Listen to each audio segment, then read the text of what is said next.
All right, we're here at my VermiHut indoor worm bin, and lately we have been feeding on the sides. We started with this side right here, and then we made our way down this side.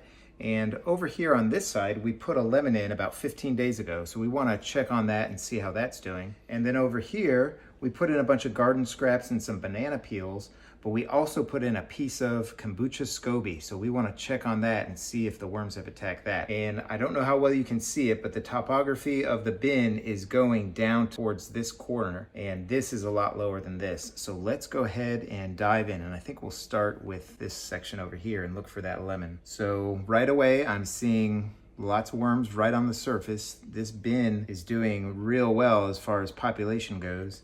And even though it's indoors, I expect during the spring that this will continue the population explosion that's been going in here, and more cocoons will hatch. So I think it was kind of in the middle. And additionally in this feeding was some spaghetti and garbanzo beans, but those were gone the last time we checked. They still are getting whatever little scraps were in this side, and they may have gotten that whole lemon. I'm not sure. This is a peel of something, maybe a tomato or something like that. But right now, I'm not seeing any signs of that lemon. That would be pretty incredible, going from what that lemon looked like to nothing at all. But we may be there. This is really odd. And it was right in the middle. I'm going to the edges now. I don't remember putting it on the edges, but wow, I think they devoured that lemon. That is extremely surprising to me. Yeah, that's pretty wild. All I'm running into is banana peels. So, okay, there we go. All right, I'll just bury this back in and we'll go on to the next section. It's pretty remarkable, kind of the acceleration that goes on. You know, the worms start eating a little bit of food, and then they kind of attack another piece, and then all of a sudden they just swarm over it. All right, so let's come over to this side over here and look for that Kombucha SCOBY. It was right in the middle, so I'm just gonna kind of gently pull back and see if we can find it. I'm not seeing anything so far. Right here is where we had it. And we did a 2-day check-in, and it looked like they hadn't really touched it too much. But oh, I feel something. I feel something. I just kind of dig underneath and see what we have here. All right, so this right here is the SCOBY, and sure enough, underneath it is a bunch of worms. I would say that they haven't necessarily just completely attacked it, but they are not bothered by it, clearly, and they are starting to go towards it. So, okay, so 8 days later, this is what that piece of Kombucha SCOBY looked like. Size difference, I think it's probably about the same, but you know, here's a tiny baby right here, and obviously this big one on it, and then certainly worms underneath it. So if you're worried about putting Kombucha SCOBY in your bin, I think you can do it. Certainly start with a small piece like I did and go from there. Right, let's go ahead and keep digging into the other parts of the feeding. And most of these parts were banana peels and garden scraps. I've got a lot of greens growing in my garden right now, so we've been making a lot of salads from it, and all the leftovers is what the worms have been getting. And then of course we put in oats. I found a big package of oats in the back of my pantry that was 4 years old, so for the next foreseeable future. Oh wow, look at that. Holy, what was that? That looks like it was maybe a piece of apple. Yeah, I think a piece of apple. Look how they've just kind of dug in, and then a piece of banana. So the banana apple combination equals worm ball. Check that out. I totally forgot what I was talking about. That happens a lot when I dig into my bins. Pretty cool. Let's keep going. All right. Yeah, more. So we found quite a bit in this feeding zone, and then just a lot right over here. Those apples, even though they're slow foods and they take a little while, the worms really seem to love them. Let's go ahead and fill this back in, and then we'll dig in the center here real quick. Over here, this side right here, we hadn't really gotten to in a while, and you can see the cardboard and paper kind of matting down. So this is just one of the reasons why I come in here and aerate and kind of mix around the casting and stuff just to get some oxygen down here, both for the microbes and for the worms themselves. But you know, you can see the more paper you use, the more matted it gets, and also if you just kind of let it sit for a while, it'll just kind of mat up. Eventually the worms will get into it, but it takes longer. So if you're wondering why I dig around in my bin so much, that's why.